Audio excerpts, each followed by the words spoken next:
დეკანოზ გიორგი მამალაძის საქმესთან დაკავშირებით საპატრიარქოში წმინდა სინოდის წევრები შეიკრიბნენ.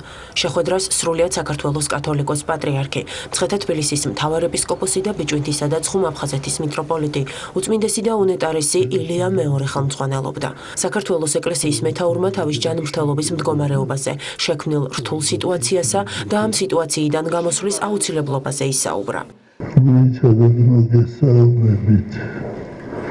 საქართველოს წმინდა სინოდის სახელით და პირადად ჩემი სახელით ეს ორი კვირა ძალიან რთული იყო ჩემი ჯანმრთელობის დაიძულებული ვიყავი წავსულიყავი გერმანიაში და იქ მემკვიდრეობა გაკეთეს ძალიან რთული ოპერაცია. აი ამ დროს შეიქმნა რაღაც უცნაური სიტუაცია, რომელიც საქართველოს ეკლესიის ისტორიას არ ახსოვს ასეთი შემთხვევა. ეს არის არა მარტო ეკლესიის პრობლემა, არამედ ერის პრობლემა და სახელმწიფოს პრობლემა. ამიტომ ჩვენი ხელისუფლება აქტიურად უნდა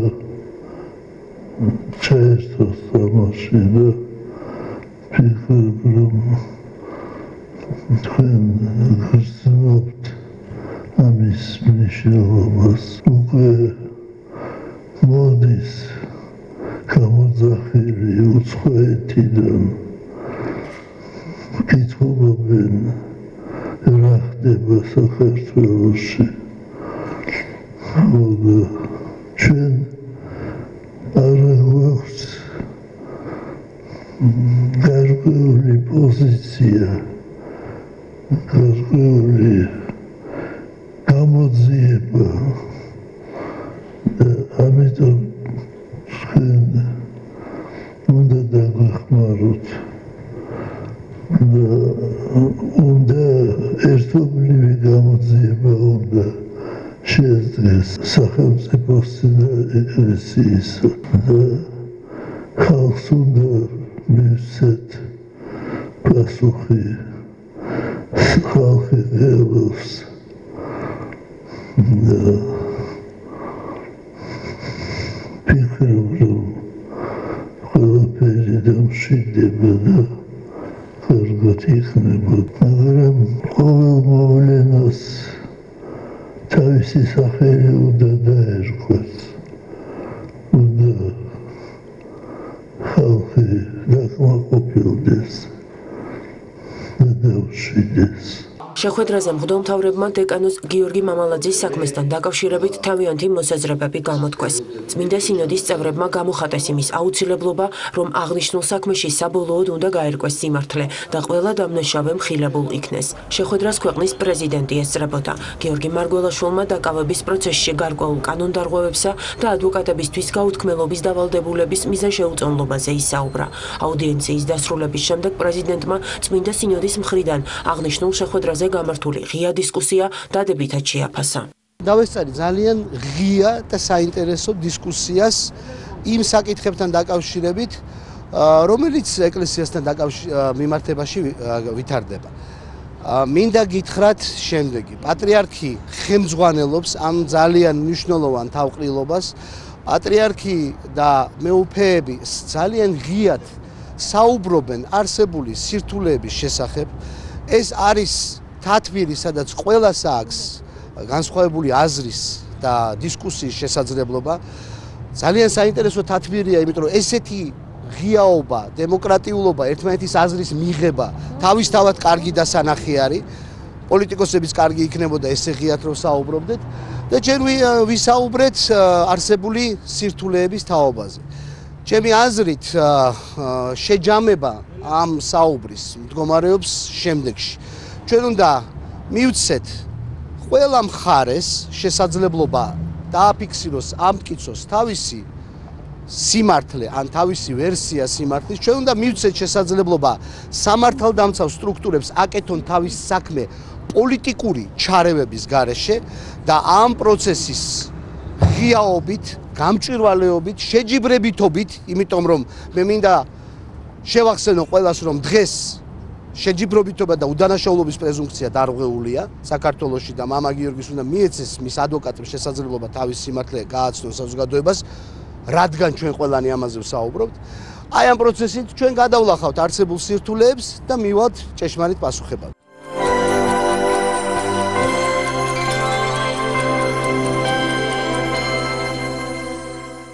საქართველოს საპატრიარქოში ამ წუთებში ქვეყნის პრემიერ-მინისტრი გიორგი კვირიკაშვილი იმყოფება.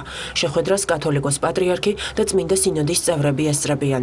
ადგილზე მუშაობს ჩვენი გადამღები ჯგუფი და აღნიშნული შეხვედრის შესახებ სიუჟეტს პროგრამა სიახლენის მომდევნო გამოშვებაში შემოგთავაზებთ.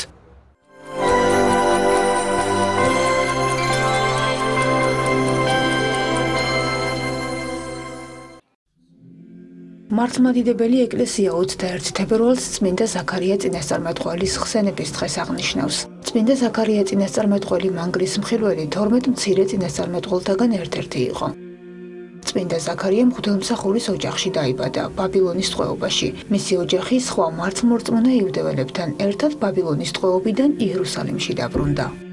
მისი ცხოვრების შესახებ ცოტა რამ არის ცნობილი. თუ წინასწარმეტყველი ზაქარია და მათეს სახარებაში მოხსენიებული ზაქარია ძე ბარუქისა ერთი და იგივე პირია, იგი მოუკლავთ ტაძრის საკურთხეველთან.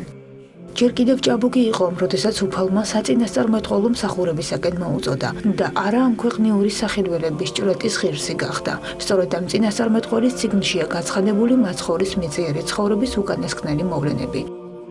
ზაქარიას წინასწარმეტყველების დრო მითითებულია წიგნის დასაწყისშივე. დარიოსის მეფობის მეორე წლის მერვე თვეს იყო სიტყვა ზაქარიას მიმართ.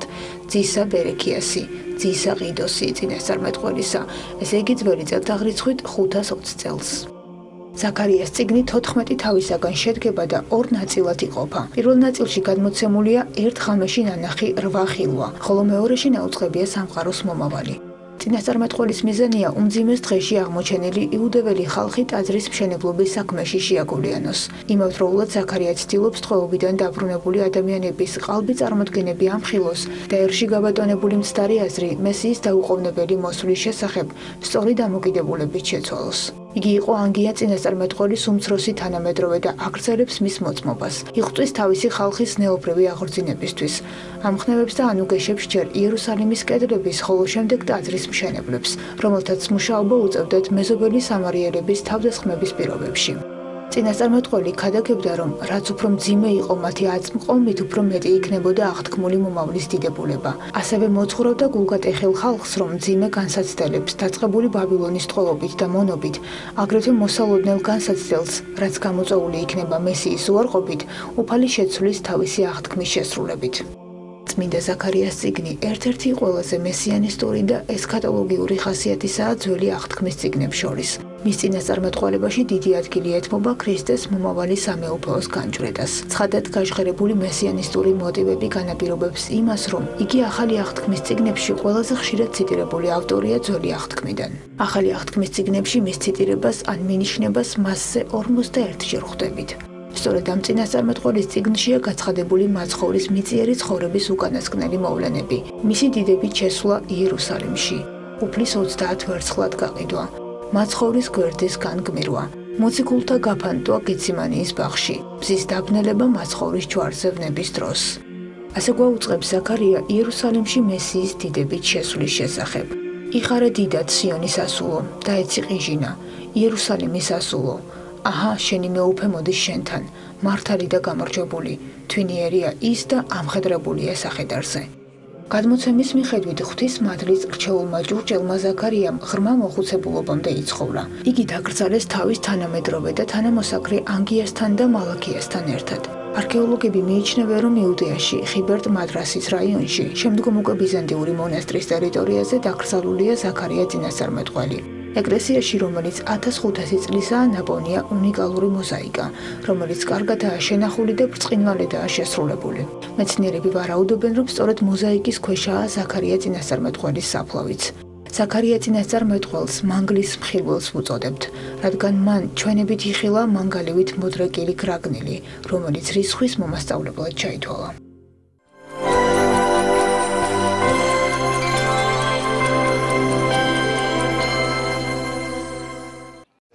წმინდა გიორგის ამხაც გენერალ გიორგი კვინიტაძის სამხედრო მუნდირის გულის ჯიბეში მიაგნეს. ეს ფაქტი მოწმობს, რომ გენერალი, რომლის სახელსაც დემოკრატიული საქართველოს პერიოდის ყველაზე წარმატებული სამხედრო ოპერაციები უკავშირდება, სამშობლოსა და ქართველი ერის გადარჩენას განსაკუთრებით სწორედ წმინდა გიორგის თხოვდა. დღეს სიწმინდე, რომელსაც ისტორიული მნიშვნელობაც შეემატა, ხელნაწერთა ეროვნულ ცენტრში სხვა ექსპონატებთან ერთად გამოიფინა. დაცული არის გიორგი კვინიტაძის პირადი არქივი. ეს არქივი მოიცავს სხვადასხვა ტიპის ნივთებს. ნაწილი მათი არის მემორიალური ნივთები, მაგალითად გიორგი კვინიტაძის ჩოხა, მისი სამხედრო მუნდირი, ასევე არის აქ წარმოდგენილი მის მიერ ხელნაწერი მისივე მემუარული მოგონებები, წერილები და სხვადასხვა სახის ასეთი მიმოწერა და ერთ-ერთი მნიშვნელოვანი ასევე ნივთი არის მისი პირადი ხატი, წმინდა გიორგის ხატი, რომელიც როდესაც ოჯახმა ხელნაწერთა ეროვნულ ცენტრს გადმოსცა მის სამხედრო მუნდირი, მას ედო გულის ჯიბეში.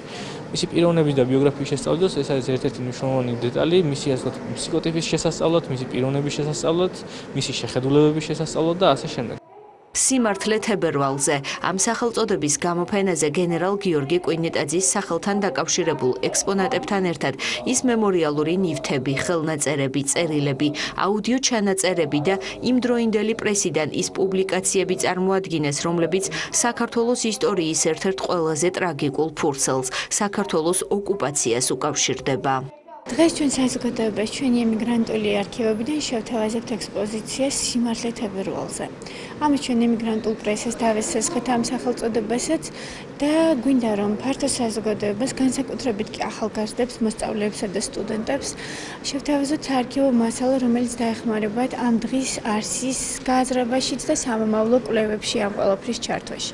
წარმოდგენილი არის საარქივო დოკუმენტები, პირადი ჩანაწერები და შეფასებები 25 თებერვალთან დაკავშირებით, ასევე ემიგრანტული პრესა, რომელიც საბჭოთა კავშირს მიღმა არ წყვეტდა ამ დღის შესახებ მსჯელობას და შეფასებებს, მემორიალური ნივთები, რომლებიც უკავშირდება ცნობილ ემიგრანტ მოღვაწეებს და გარდა ამისა რადიო თავისუფლების უნიკალური რადიო გადაცემების ჩანაწერები, 2 ფრაგმენტი არის მოტანილი ამ შემთხვევაში, რომ სამომავლოდ ის გაითვალისწინონ ახალგაზრდებმა როგორც არსებული მასალა სამომავლო კვლევებისათვის. როგორც გამოფენის ორგანიზატორები ამბობენ, მისი მიზანია ადამიანებს შეახსენონ საქართველოს ისტორია, რომ ახალგაზრდებს ჰქონდეთ ცოდნა რეალური მოვლენების შესახებ და ვერავინ შეძლოს მათთვის გაყალბებული ისტორიის თავზე მოხვევა. გასაოცარია ისიც, რომ არა მხოლოდ უმცროსი ასაკის ადამიანებისთვის, არამედ სამწუხაროდ ფართო საზოგადოებისთვის, ასევე ზოგიერთი მკვლევარისთვისაც კი არ არსებობს ზედმიწევნითი ცოდნა, თუ როგორი პიროვნებები იდგნენ გიორგი კვინიტაძის, თამარ და აკაკი პაპავების, ნინო და კალისტრატეს სალიების სახელებისა და გვარების მიღმა. ექსპოზიციის მიზანი სწორედ მწარე და ტრაგიკული ისტორიისა და მათი გმირების შესახებ საზოგადოების ინფორმირებულობაა. გვინდა რომ საზოგადოება კიდევ ერთხელ დავაფიქროთ, რა არის ოკუპაცია, ეს რომ არ არის მითი, რა ფაქტებს ეყრდნობა ჩვენი შეფასებები, რომ ეს იყო შავბნელი დღე და მართლა ძალიან ალბედითი ეპიზოდი, რომელმაც დღევანდელობაზეც იქონია ძალიან დიდი გავლენა. ახალი და უახლესი ისტორიის კვლევრებისათვის არის უკვე ცნობილი სახელები, ნინო და კალისტრატეს სალიები, თამარ და აკაკი პაპავები, მიხეილ ხუნდაძე, ასევე ივანე ნანუაშვილი. მაშინ როდესაც ფართო საზოგადოებას გნებოთ პედაგოგიურ სფეროს, საქართველოში არაფერს არ ეუბნება ეს სახელები. ისინი არიან ემიგრაციაში მოღვაწე ქართველები, რომელთა მხრებზეც გადაიარა იმ საინფორმაციო ომმა, გნებავთ კულტურულმა ომმა, რომელსაც ისინი აწარმოებდნენ დასავლეთში. 24 და 25 თებერვალი საქართველოსთან ძალიან დიდ კივილთან ასოცირდება. ზოგიერთისთვის ეს უცნობია, ანუ ისტორიის უცოდინრობა გამოიხატება ამით. მე ვფიქრობ, რომ 24 და 25 თებერვალი არის საქართველოსთვის უმძიმესი თარიღი, როგორც უახლოეს ისტორიაში, ასევე უძველეს ისტორიაშიც და ვფიქრობ, რომ როგორც ჩვენ, ასევე ჩვენი შთამომავლები დიდი ხნის განმავლობაში იქნებიან ამ თარიღთან დაკავშირებით საკმაოდ ცუდ დამოკიდებულებაში და მომავალ თაობებსაც ეცოდინება თუ რა ტკივილი გადაიტანენ მათმა წინაპრებმა ამ დღეებში. ეს არის საქართველოსთვის დამოუკიდებლობის დღე, თქვენ სწორად აღნიშნეთ, რომ მოსახლეობის გარკვეული ნაწილი როგორც ადრე, ასევე დღესაც გარკვეულწილად ზეიმობს ამ დღეს, თუმცა ეს მე ვგმობ ამას და ვფიქრობ, რომ ყველა ქართველისთვის ეს უნდა იყოს გლოვის დღე. აღსანიშნავია, რომ გარდა გამოფენისა, ასევე საბჭოთა ოკუპაციის შესახებ ლექციები და დისკუსიები მოეწყობა. ექსპოზიცია სახელწოდებით „სიმართლე თებერვალზე“ 24 თებერვლის ჩათვლით გაგრძელდება. მის გასაცნობად ნებისმიერ დაინტერესებულ დამთვალიერებელს შეუძლია ხელნაწერთა ეროვნულ ცენტრზე სტუმროს.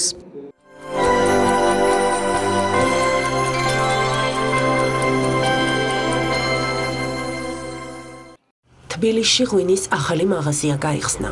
ღონისძიებას სოფლის მეურნეობის მინისტრი ლევან დავითაშვილი, ამბა ალავერდელი მიტროპოლიტი დავითი და სხვა მოწვეული სტუმრები დაესწრნენ. როგორც შეხვედრაზე აღინიშნა, კომპანია ქართული ღვინის პოპულარიზაციასა და მომხმარებლისთვის მის სწორად მიწოდებას ისახავს მიზნად. კომპანია ღვინის სამშობლო გორის მუნიციპალიტეტში ახლად გაშენებულ ვენახებს ფლობს.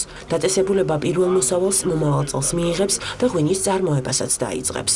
მნიშვნელოვანი არის, რომ დედაქალაქის ძველ ცენტრალურ ნაწილში იყოს ადგილი, სადაც ამ ძირძველ კულტურაზე, თავად ღვინის ხასიათზე იქნება შედგება საუბარი ყველა ასაკის ადამიანისათვის, ჩვენი დედაქალაქის სტუმრებისათვის და რაც თავარია, ხელს შეუწყობს სწორ დამოკიდებულებას კულტურის ისტორიისადმი, კულტურისადმი, ღვინის მოხმარებლისადმი და ცოდნის შეძენა დაგროვებისადმი. დღეს თბილისის ისტორიულ უბანში კიდევ ერთი ძალიან საინტერესო ღვინის მაღაზია ბარი გაიხსნა, რომელიც ვფიქრობ, რომ ძალიან მნიშვნელოვანია ვიზიტორებისთვის ქართული ღვინის კულტურის გაცნობის კუთხით, ასევე ძალიან მნიშვნელოვანია ზოგადად საქართველოში მომხმარებლებისთვისაც ღვინის კულტურის ამაღლებისთვის, იმიტომ რომ ეს ობიექტი ძალიან პროფესიონალურად არის გაკეთებული. უმნიშვნელოვანესია ჩვენთვის, რომ მომხმარებლისთვის მიწოდებული იქნას პროდუქცია, ამავდროულად თითოეული მიღებული პროდუქცია მას გაიარა დეგუსტაცია და ჩვენთან პროდუქცია, რომელიც მიღებული არის და წარმოდგენილი არის ძალიან ხარისხიანი. და მნიშვნელოვანია ჩვენთვის, რომ ეს ხარისხი სწორედ გავრცელდეს მიმდებარედ და ზოგადად მთლიანად ქალაქში ყველა ესეთ ტურისტულ ადგილად.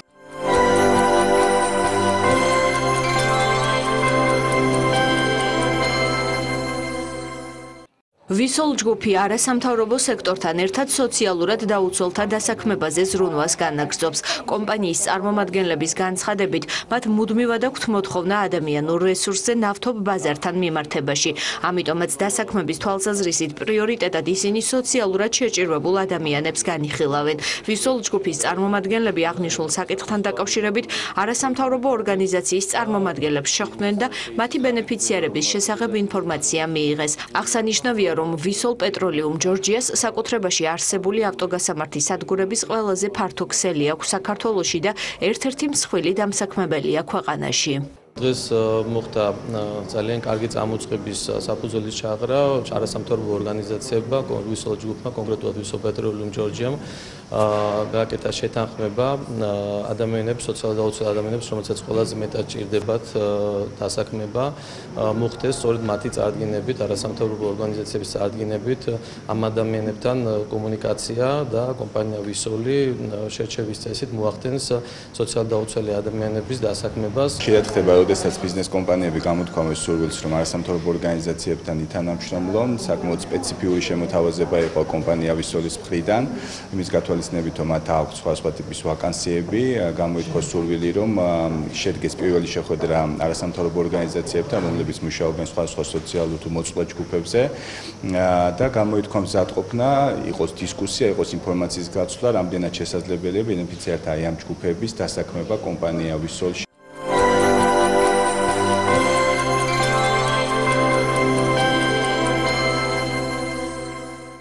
წყალდიდობების მართვის თანამედროვე მეთოდები საქართველოში.